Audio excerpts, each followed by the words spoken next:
Mungkin saya berdiri ya. Terima kasih. Assalamualaikum warahmatullahi wabarakatuh. Uh, Salam kenal. Uh,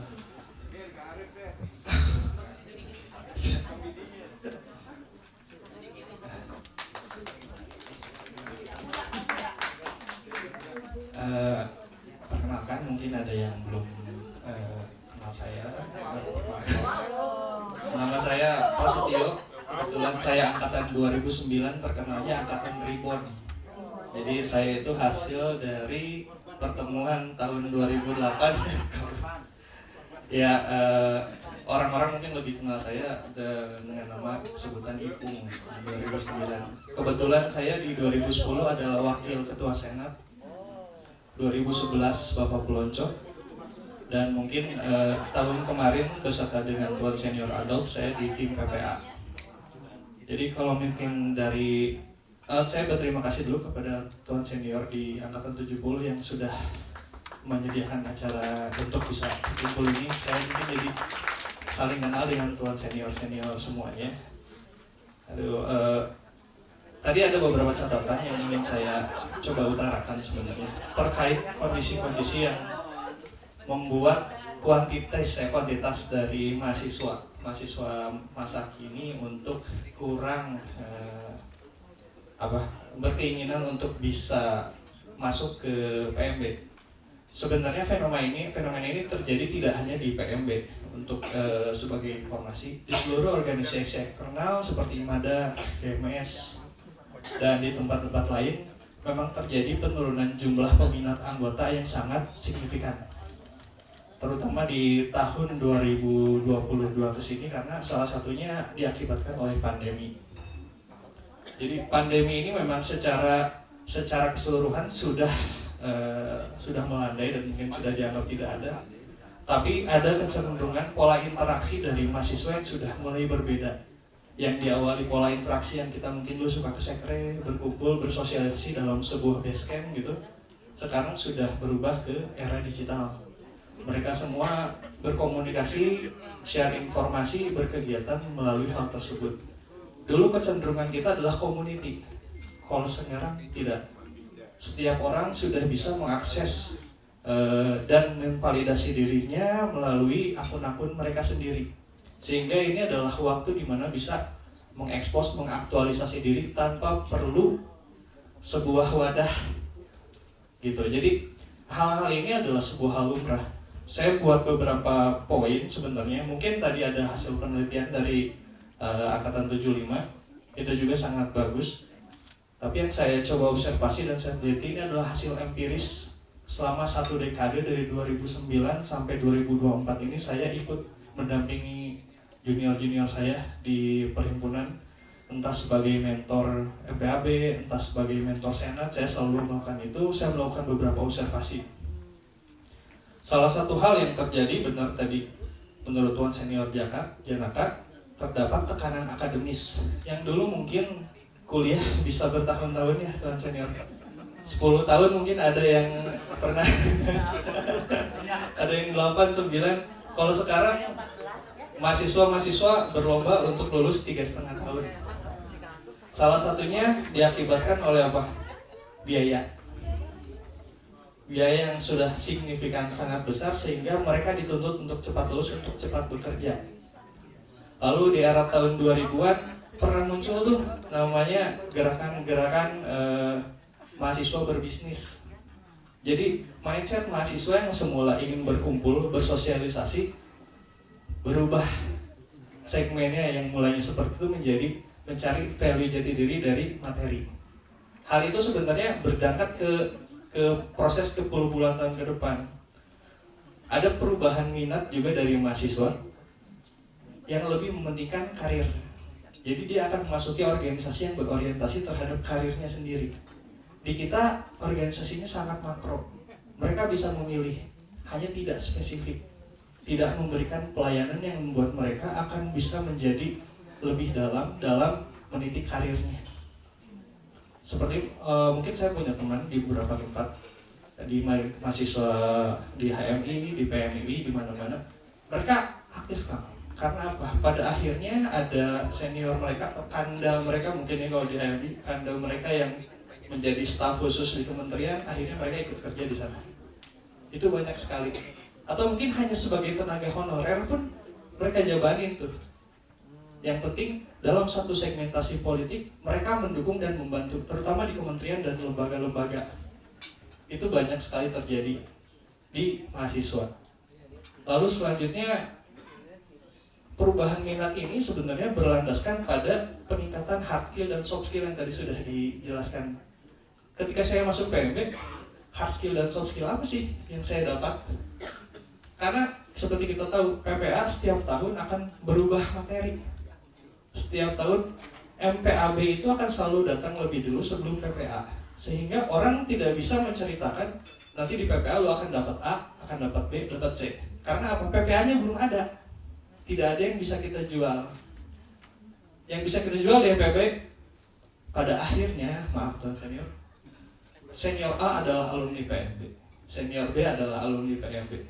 Karena apa? Tidak ada program yang bisa kita jual. Karena apa? Senat setiap setahun sekali ganti, PPA setiap setahun sekali ganti, programnya berganti. Juga mungkin sosial politik di dalam, misalnya geng A pegang ini programnya ke A, geng B pegang ini programnya ke B. Dan itu selalu terjadi secara simultan, sehingga kita tidak menjadi sebuah organisasi yang firm pada akhirnya. Selalu dekonstruksi lagi. Kalau kata Tan Malaka terbentuk, kita tidak terbentuk. Karena pada akhirnya selalu terbentur. Itu yang terjadi. Lalu ada stigma negatif terhadap organisasi eksternal. Sempat ada era di tahun 2000-an belasan awal di mana mahasiswa punya gerakan anti politik. Jadi mereka anggap semua organisasi mahasiswa di eksternal afiliasi terhadap politik. Bahkan teman-teman saya anggap PMB itu underbownya PDI karena merah. Seperti itu. Itu adalah anggapan-anggapan dari mahasiswa yang memang tidak mengerti apapun.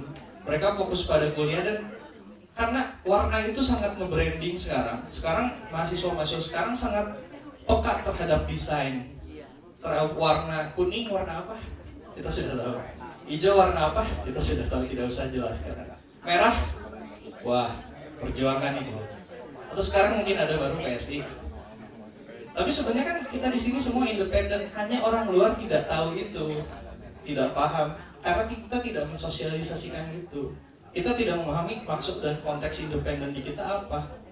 Memang secara individu kita banyak senior yang pentolan partai, kita juga bersyukur dengan itu.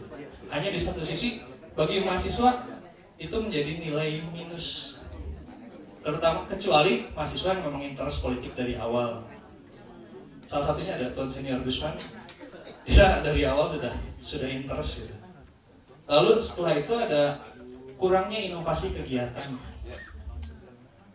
Yang kita selalu banggakan adalah kegiatan tradisi. Kegiatan tradisi itu sangat baik menurut saya karena bisa mengeratkan antara senior dan junior. Namun apakah kegiatan-kegiatan tersebut adaptif dengan kondisi saat ini? Itu yang masih kita pertanyakan. Makanya kita masih selalu mencari rumusan-rumusan kegiatan yang bisa menyesuaikan. Itulah kenapa saya apresiasi PPA sekarang yang udah mulai meningkatkan passion jurnalisme, branding, dan digital content. Saya sangat apresiasi karena itu yang dibutuhkan saat ini. Itu yang dibutuhkan karena apa? Ujungnya kawan-kawan 2024 dan 2023 akan secara otomatis melakukan promosi, marketing, dan selling PMB dengan kegiatan yang kita lakukan sendiri. Banyak kok kita lakukan kegiatan, cuma apa? Tidak diekspos. Tidak ada yang tahu. Adapun yang tahu, di media sosial kurang. Adanya di media koran, mahasiswa zaman sekarang baca koran, enggak. Yang pegang TikTok sekarang anak-anak muda, yang mahasiswa memang koran masuk, enggak. Semua framing. Kita kekurangannya, kurang bisa framing. Seperti itu yang dianalisa oleh saya. Dominasi media sosial juga sangat kompleks di sini. Anggaplah Tuan Senior, saya juga punya media sosial. Apa nyor? Facebook. Saya punya media sosial apa? TikTok. Sangat beragamnya gradasi media sosial yang ada sekarang. Apapun yang kita pilih akan ada pangsa pasarnya yang berbeda. Contoh Twitter ada di domain apa, contoh TikTok di domain seperti apa. Itulah kenapa kemarin proses kampanye yang dilakukan lebih banyak di TikTok. Karena apa? Media sosial TikTok itu lebih mudah trending. Gitu. Tapi itulah yang saya khawatirkan. Di satu sisi itu bisa jadi oke buat kita, tapi satu sisi bisa jadi senjata juga buat kita. Karena apa? Di satu sisi dia akan menjadi bumerang karena ketika kita melakukan perpeloncoan, adaptasi yang seperti kita lakukan biasa, perpeloncoan tuh biasanya di kota. Kita nyanyi-nyanyi, mungkin ada sedikit pressing. Nanti tiba-tiba ada yang shoot TikTok. Ramai itu viral. Itu yang terjadi. Itulah kenapa tahun 2023 kita coba galakan MPAB dengan cara camp. Untuk meminimalisir hal yang viral yang akan terjadi. Mungkin konteks secara keseluruhan kalau mereka mengikuti 1 hari kegiatan kita itu tidak masalah. Tapi apabila hanya di framing 5 detik saja lagi nampar, itu yang akan terekspos dan akan menjadi hal yang kurang baik di mata publik. Karena publik hanya mengkonsumsi apa yang mereka lihat, tidak konteks dari keseluruhannya. Itu yang saya pahami. Sehingga 2023 kita coba inisiasi beberapa senior yang kenal dekat. Kita coba, kita coba nih beradaptasi dengan kondisi. Karena aku yakin PMB juga tidak alergi dengan adaptasi dan fleksibilitas.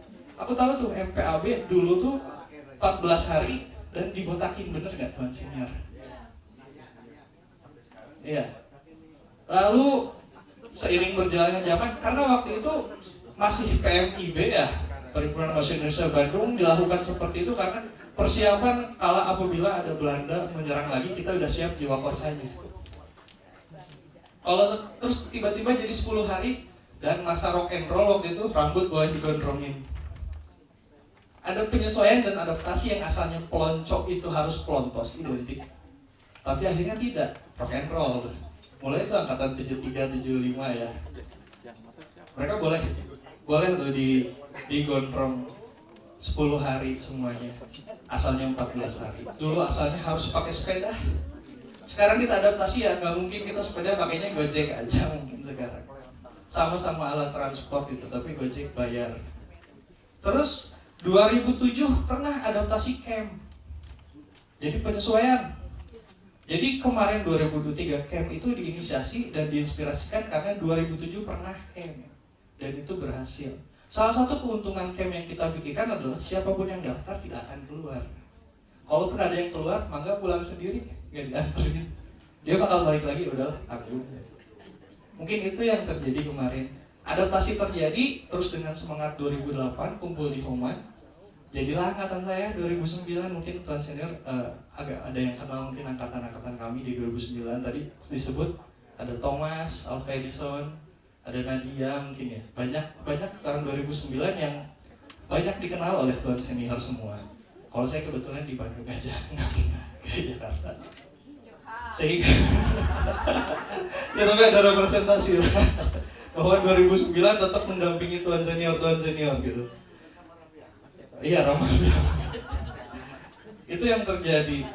Jadi yang saya analisis ketika tadi keluar hasil penelitian terkait boleh nggak ditampar, boleh nggak ini. Terima kasih terhadap analisis dan secara kuantitatif. Aku pahami itu, tapi secara observasi, alhamdulillah aku selalu menjadi koordinator acara di MPAB di beberapa dekade ini. Aku juga pembimbing. Ada yang namanya grafik emosi di tiap perpeloncoan. Secara psikologis kita bisa mendapatkan perasaannya dengan menaik turunkan perasaan tersebut, dengan meningkatkan kedisiplinan, dengan menurunkan. Jadi ada kalanya ada Tuan Senior yang marah-marah, tapi ada Tuan Senior yang baik dengan nyanyi-nyanyi. Semua itu kita kan permainan peran ya. Seperti yang kita tahu MPAB itu permainan peran. Mungkin terjadi penurunan karena apa? Mungkin perannya kurang baik diperankan. Mungkin kita perlu tutorial lagi yang lebih baik gitu. Jadi bukan berarti PMB-nya MPAB-nya kita cut semua, enggak. Mungkin SDM-nya kita perbaiki, bimbingan lagi sama kita gitu. Mungkin belakangan ini menurun karena apa? Oh, kita kurang bimbingan dari senior-senior yang di sini gitu. Terus kalau misalnya tadi dibilang secara eksternal PMB butuh ketertarikan orang untuk mencari figur di sini gitu. Orang akan tertarik ke sebuah organisasi kalau figur pimpinannya itu seorang pemimpin yang bisa dianuti. Kalau saya kurang seret karena apa? PMB ini menciptakan figur itu. Udah sebagai bukti udah banyak ada di sini figur-figur tersebut. Jadi PMB yang selama ini kita omong itu menciptakan figur-figur tersebut di beberapa tahun ke depan. Bukan di PMB-nya. PMB itu kayak kawat cendera di mukanya untuk membuat figur tersebut. Tempat kita melakukan salah, tempat kita berproses, tempat kita saling memperhatikan, kita berkomunitas. Jadi itu yang coba saya ingin ungkapkan dari hasil-hasil yang saya bikin gitu. Jadi secara inklusif betul kita harus mulai terbuka, fleksibel. Kalau aku sih ada usul sendiri. PMB ini sebaiknya untuk bisa menjadi simpul mahasiswa. Sebagai organisasi memang firm, tapi sebagai simpul kita mencoba secara aktif menggalakkan kondisi mahasiswa eksternal, menjadi seorang yang mulai mengkoordinatori seluruh kegiatan. Itu yang kita lakukan dulu. Setiap ada demo kita selalu paling depan untuk demo.